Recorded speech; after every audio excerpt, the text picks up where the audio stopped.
Sa digmaan ng 1,000 araw, ipinakita ng mga tao ng Israel na mga sundalo sa buong mundo. Tamangha-manghang katalinuhan at pagiging maparaan na tatatak sa kasaysayan. Nabigo ang pamunuan. Ang pagkakabahabahagi na dulot ni Punong Ministro Netanyahu ay nagpatuloy hanggang Oktubre 7 at sa mga digmaan laban sa Iran. Sa inyo, mga mamamayan ng Israel, sinasabi ko ngayon, naunawaan ko ang inyong pagkadismaya, ang inyong mga alalahanin, ang inyong sakit.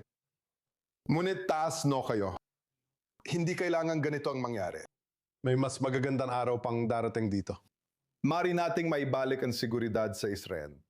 Mari itanong mo sa sarili mo, ano ang gagawin mong iba? Ang sagot ko, lahat. Sa laranang diplomatiko, ang aking impluensya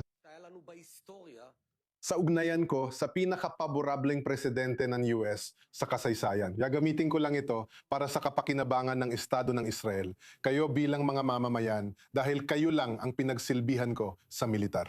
Babalik ako sa doktrina ng mabilis at mapagpasyang mga digmaan taliwas sa doktrina ni Netanyahu ng mahahaba at nakakapagod na mga digmaan na sumira sa ekonomiya at lipunan. O sana ay naibalik ko ang diplomasya.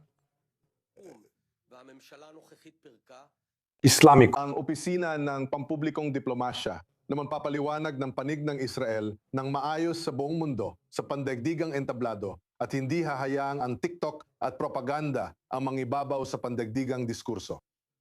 Ititigil ko ang pagpopondo sa mga umiiwas sa draft at tutulong ako makapagdagdag ng libu-libong sundalo na lubos na kailangan ng IDF. At hindi kayo mananalo nang wala sila.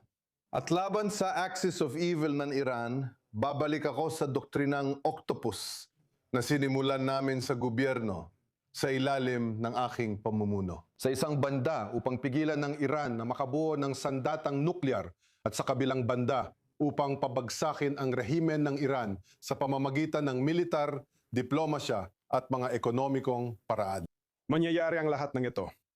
Magsisimula ang orasang buhangin para pabagsakin ang rehimen ng Iran kapag napalitan na ang pamunuan sa Israel. Isang responsableng pamunuan na magbabalik ng seguridad sa Israel na mag-aalaga sa inyo, mga mamamayan ng Israel, ng buong puso.